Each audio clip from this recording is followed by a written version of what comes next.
Ito, kilala pa ba niya ito? Ayan, oh. Si Harry Roque yan. Ha? Harry Roque yan. Ayan, oh.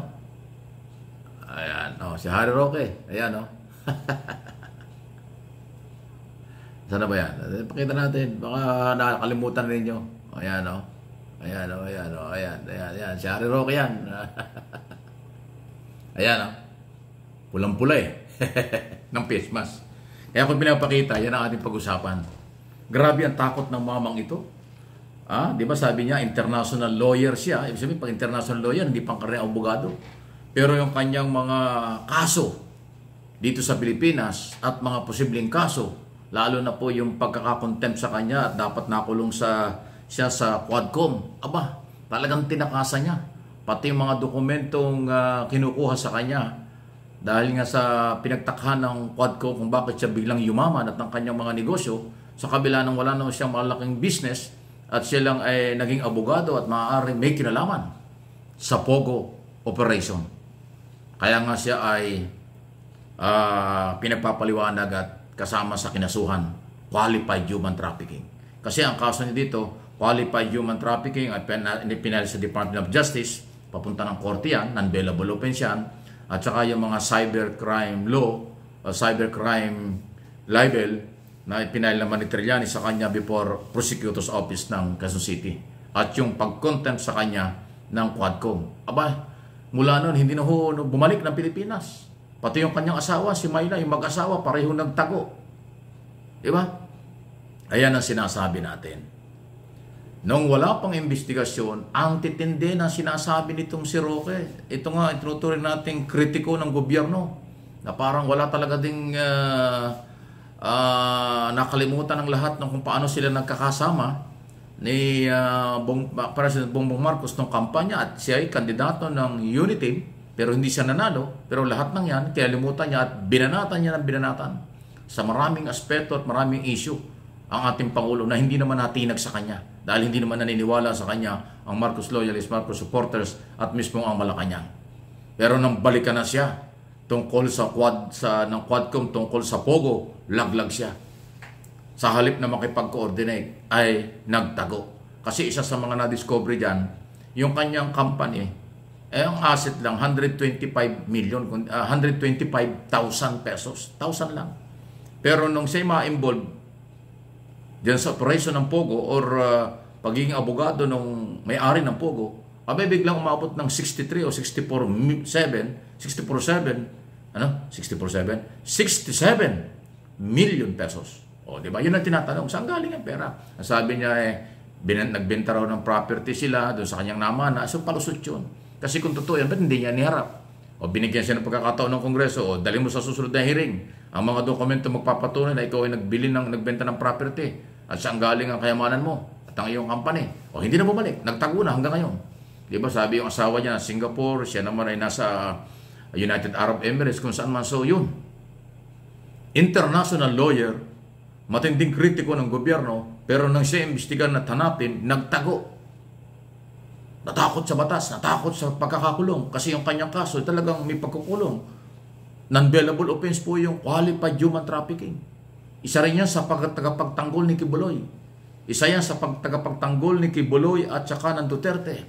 Siya yung kritiko ng gobyerno, kaliwat kanan kung bumatikos. Yan ay isa rin sa mga angkor yata ng SMNI na puro batikos kasama sa mga fake news operation. O nung sila'y balikan na, ayan na. Nagtago na. Walang respeto sa ating batas. At nagpasaklulo na yata sa lahat ng korte, lalo ng Supreme Court, wala rin nangyari. So, kaya kung tinatalakay ito, isipin mo, magpapasko bagong taon, napakaingay niya sa social media, araw-araw, naglalabas pa rin eh. Pero, takot na bumalik ng Pilipinas. O, di ba? Sana kung matapang at meron siyang paninindigan at yung kanyang mga sinasabi ay totoo, dapat kanyang panindigan yun at harapin niya. Eh, hindi siya humarap. Umalis ng bansa. Parang ang dating niya, nagtatago na siya. O, di ibig sabihin, yung lahat ng kanya sinasabi na batikos laban sa administrasyon ni Pangulong Marcos, pagtanggol kay Sara Duterte at sa mga Duterte at kay Kibuloy, wala rin nangyari. Kasi, ano nangyari? Si Kibuloy, nahuli rin eh. Nakakulong na nga. Ang mga Duterte, katakot-takot na mga kaso. O, O siya, ganun din. So, yan ang sinasabi natin. Kaya kayong mga Duterte supporters, magising na kayo. Kung yung Duterte nga, kinasuhan, kayo pa kaya? Si Harry Roque nga, international lawyer daw siya, pero kinasuhan, nagtago pa. So, pati yung mga vlogger, kinasuhan na rin. Di ba? Mga angkor ng SMNI, puro kaso na rin inaabot. Meron pa nga isa dyan, nahatulan na, pinagbabayad na nga ng, o dalawa sila. Si Eric at saka si Badoy, pinagbabayad na ng korte, 2 million pesos. Doon sa paninira, doon sa broadcast journalist na si Atom Araulio. Dahil niragtagang yaga, o kung ano mga banat nila. Ayun. Si Badoy, guilty yan sa Supreme Court tungkol doon sa kanyang hindi pagrespeto sa RTC ng Manila. Ganun po, lahat sabit sila. Kasi nga nag-fake news, personal ang pagbatikos, personal ang paninira, walang pagpapatunay, puro salita lang, o nung balikan na sila. Wala silang maipakita ang ebidensya at magpapatunay na kung totoo kailang mga sinabi. At pati yung kailang mga negosyo katulad ni Roque, hindi rin niya ma-justify kung paano siya yumaman. Ayan, may problema na sila. So yan po yung tinatalaki ko ito, walang personalan, issue lang ito. Sana maging daan ito para yung mga supporters ng mga Duterte na ganyan din kung mga bumatikos, pero puro salita lang, wala naman dokumentong pagpapatunay. Ang akin nga sinasabi ng araw pa, kung meron kayong pagpapatunay, ebidensya na merong korupsyon ng gobyernong ito, kasuhan nyo. Kahit sino. Wala naman akong pakialam dyan. Kasuhan nyo kahit sino kung meron kayong ebidensya ng korupsyon at iba pa. Wala naman kayong ginawa. 2 taon kalahati na, puro lang kayo paninira O nang balikan kayo ng gobyerno, ngayon nagtatago kayo. O kaya't yung mga vlogger kinasuhan. O anong gagawin nyo dyan? May pagtatanggol ba kayo ni Duterte? May pagtatanggol ba kayo ni Kibuloy? Hindi. Yung katatanggol nyo kay Kibuloy, nakasuhan kayo ng sedition to inciting to sedition. Panggugulo ang ibig sabihin niyan. Nagpapabagsak kayo ng gobyerno. O, natulungan ba nyo si Kibuloy at si Duterte? Natulungan ba kayo? Hindi rin. Nagkanya-kanya kayo ngayon. Ayan ang sinasabi natin. Dapat maging maingat kayo. At dapat may ebidensya kayo. Hindi yung puro paninira lang para lang makakuha kayo ng inyong mga followers at malinlang ninyo at mabudol nyo ang inyong mga followers, pero wala naman pala kayong pagpapatibay. Ayan, binalikan kayo isa-isa. Ang laki ng problema nyo.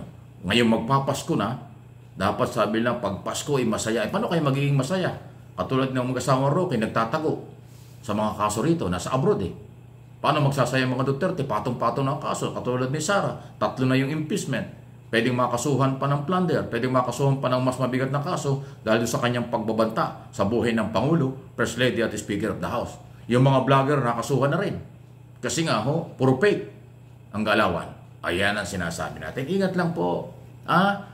Easy lang po ito walang personalan. Merry Christmas po sa inyo. Magbago na kayo para masarap na buhay ay ang hanap buhay ay nasa ayos. Hindi yung manira lang, magpagamit lang, manggamit lang. Akala nyo panghabang panahon na yan. No one is above the law. Ignorance of the law exercises no one. Yan po ang lagi kong sinasabi. Sana alam po ninyo. Please like, share ng ating mga video dito sa aking mga channel. MA Pinoy TV, na binigyan niyo ako ng magandang pamasko kasi mahigit ng 100,000 ang subscriber ng channel na ito. At siyempre, tataas pa yan, pati yung aking isang channel, Mike Abby Opinions. Patuloy po niyong suportahan, palakihin natin ito at ako ay magiging tulay nyo sa kung ano man ang nangyayari dito sa ating bansa. Suportahan natin si Pangulong Marcos, pero kung mayroong mga pasaway sa kanyang mga tauhan, hindi natin palalampasin yan. Pero yung ginagawang paninira ng iba na puro fake news, hindi rin natin palalampasin yan. Mananagot sila.